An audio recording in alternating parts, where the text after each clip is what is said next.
Hello dear friends, आइए शुरू करते हैं अपना आज का नया वीडियो फ्रेजेस 10 ऑन 10, जिसमें आप सीखेंगे इंग्लिश लैंग्वेज के 10 नए फ्रेजेस जो आपके लिए काफ़ी यूजफुल होंगे।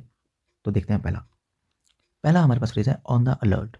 ऑन द अलर्ट का मतलब सतर्क होना, चौकन्ना होना, टू बी वॉचफुल। सेंटेंस में देखते हैं, two terrorists are suspected to have entered the city. ऐसा सस्पेक्टेड है, शक किया जा रहा है कि 2 टेररिस्ट शहर में एंटर कर गए हैं। सो इसलिए the police is on the alert, इसलिए पुलिस अलर्ट है बिल्कुल। The administration is on the alert as the कोविड-19 इज स्प्रेडिंग फास्ट। कोविड-19 तेजी से फैल रहा है, इसलिए administration is on the alert. Next हमारा फ्रेज है सूनर और लेटर। अभी नहीं तो बाद में। To have effect in future, future में इफेक्ट होना, भविष्य में परिणाम सामने आना, जल्दी आए या देर से आए। देखते हैं, he shouldn't have left school, उसे स्कूल नहीं छोड़ना चाहिए था। सूनर और later he will realise the importance of studies. आज नहीं तो कल, जल्दी नहीं तो थोड़ा लेट सही, लेकिन उसे पढ़ाई की इंपॉर्टेंस बाद में समझ में आएगी। सूनर और later this medicine will show its side effects. ये मेडिसिन जो आप खा रहे हैं, it will show its side effects, अपने साइड इफेक्ट दिखाएगी। सूनर और लेटर, आज नहीं तो कल, अभी नहीं तो बाद में।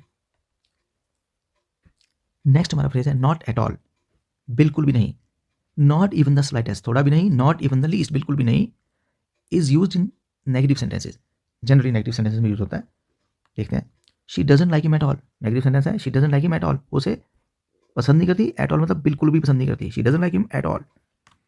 This pant is not at all comfortable, यह पैंट बिल्कुल भी कंफर्टेबल नहीं है। नेक्स्ट है हमारे पास ins and outs. Ins and outs का मतलब to have the knowledge of a field completely, to know complete details of something, पूरी जानकारी होना। You will relax and can still earn a good deal of money when you come to know the ins and outs of the business. When you come to know, जब आपको पता लग जाएंगे क्या, ins and outs, complete detail of the business, तब आप क्या कर सकते हैं, you will relax and can still earn a good deal of money. आप आराम कर सकते हैं और आराम से पैसा खूब कमा सकते हैं जब आपको बिजनेस के इन्स एंड आउट्स पता लग जाएंगे, पूरी डिटेल पता लग जाएगी। It takes quite a long time to get to know the ins and outs of a new field.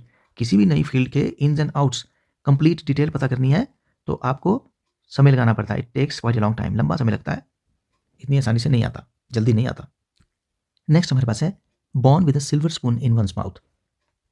To have been born in a rich family, किसी rich family में जन्म लेना, अमीर परिवार में जन्म लेना। Nehru was born with a silver spoon in his mouth. नेहरू का जन्म एक रिच खानदान में हुआ था। The person born with a silver spoon in his mouth has no need to work like others. बाकियों की तरह उसे काम करने की जरूरत नहीं पड़ती जो अमीर परिवार में पैदा होता है। The person who is born with a silver spoon in his mouth has no need to work like others. Next है हमारे पास अंडर एज। अंडर एज का मतलब कम उम्र का होना, कानून की नज़र में किसी काम को करने के लिए। To be a minor in the eyes of law, minor मतलब 18 ईयर्स से लेस हमारी कंट्री में माना जाता है। कानून की नज़र में जनरली 18 से कम को माइनर कहते हैं। अंडर एज भी हम कहते हैं उसे। कानून की नज़र में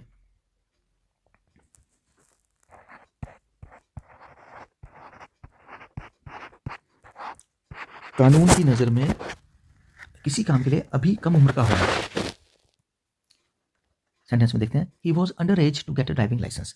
अभी उसकी उम्र कम थी क्या करने के लिए, ड्राइविंग लाइसेंस लेने के लिए। अगर 18 ईयर्स चाहिए तो उम्र कम थी, अगर 20 चाहिए तब भी कम थी। कानून पर डिपेंड करता है किसी को अंडर एज मानते हैं, कंट्री वाइज है ये। She is under age to get married, शादी के लिए अभी उसकी उम्र कम है। अंडर एज का मतलब वैसे उम्र कम नहीं कि 10-12 साल, कानून के हिसाब से कम है, चाहे 20 साल हो चाहे 21 साल हो, कानून के हिसाब से कम है तो हम कहेंगे she is under age to get married. Next है हमारे पास big deal. A big deal का मतलब टू बी समथिंग बिग और ऑफ ग्रेट इंपॉर्टेंस, बड़ी इंपॉर्टेंस की कोई चीज़ होना। जनरली नेगेटिव सेंटेंसेस में यूज करते हैं इसे, कोई बड़ी बात होना। You can take my bike home today, हाँ तुम मेरी बाइक आज घर ले जा सकते हो, this is not a big deal, कोई बड़ी बात नहीं है, ले जाओ कोई बात नहीं। नेक्स्ट है हमारे पास ब्लाइंड टू। ब्लाइंड का मतलब अंधा, तो अंधा होने का मतलब कोई चीज़ें अपनी सोच की वजह से ना दिखाई देना। To be not able to see something of significance, कोई बड़ी चीज़ जिसकी इंपॉर्टेंस है वो ना नजर आना, जो बाकी लोग आसानी से देख सकते हैं। गलत विश्वास होने से सही ढंग से कुछ ना दिखाई देना, ब्लाइंड टू। देखते हैं सेंटेंस में, he loves her so much, वो उसको इतना प्यार करता है, that he is blind to her fault, कि उससे उसकी गलतियां भी नजर नहीं आती, वो ब्लाइंड है उसकी गलतियों के लिए। जब उसकी गलतियों की बारी आती है तो वो अंधा सा हो जाता है, उसे नजर ही नहीं आती वो गलतियां।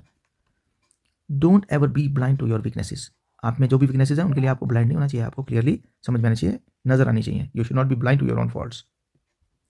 नेक्स्ट हमारे पास at the 11th hour. At the 11th hour मतलब समय किसी काम का खत्म होने वाला है और लास्ट में आपको कोई चीज़ याद आ जाए करने की। Just at the last moment, at the latest possible moment before the time lapses, time खत्म होने से ठीक पहले कोई चीज़ याद आ जाना, एन मौके पर। Sorry bro I couldn't attend your birthday party, मैं आपकी बर्थडे पार्टी में नहीं आ पाया। The boss ordered me to do some extra work, जैसे ही मैं निकलने लगा at the 11th hour, the boss ordered me to do some extra work, boss ने मुझे एक्स्ट्रा काम दे दिया एट द 11th आवर, बिल्कुल लास्ट में, एंड मौके पर जब मैं निकलने वाला था। तो इस तरह से हम यूज़ करते हैं। They postpone their picnic plan at the 11th hour, अपना पिकनिक का प्लान उन्होंने एट द 11th आवर, बिल्कुल लास्ट में बदल दिया। जब पिकनिक के लिए निकलने की बारी आई तो उन्होंने अपना प्लान बदल दिया। नेक्स्ट हमारे पास by and large. By and large मतलब on the whole, in general, अगर कहें तो मोटे मोटे तौर पर। By and large people of this area are good. हाँ, अगर मोटे तौर पर देखें तो ज़्यादातर अगर लोगों की बात करें, people of this area are good, मोटे तौर पर कहें तो लोग अच्छे हैं यहाँ के। The new education policy is by and large good for the country. जो गवर्नमेंट ने नई एजुकेशन पॉलिसी बनाई है कंट्री के लिए, बाय एंड लार्ज मोटे तौर पर कहें तो हाँ ठीक है, वो कंट्री के लिए अच्छी है। मोटे तौर पर देखें अगर, छोटी मोटी बुराई अगर वो भी, लेकिन मोटे तौर पर हम कहेंगे by and large the policy is good for the country. तो फ्रेंड्स, ये थे आज के हमारे 10 फ्रेजेस 10 on 10। मुझे पूरी उम्मीद है कि आपको ये ठीक से समझ में आए होंगे। इनकी प्रैक्टिस कीजिए, अपनी लैंग्वेज में इनको इंक्लूड कीजिए।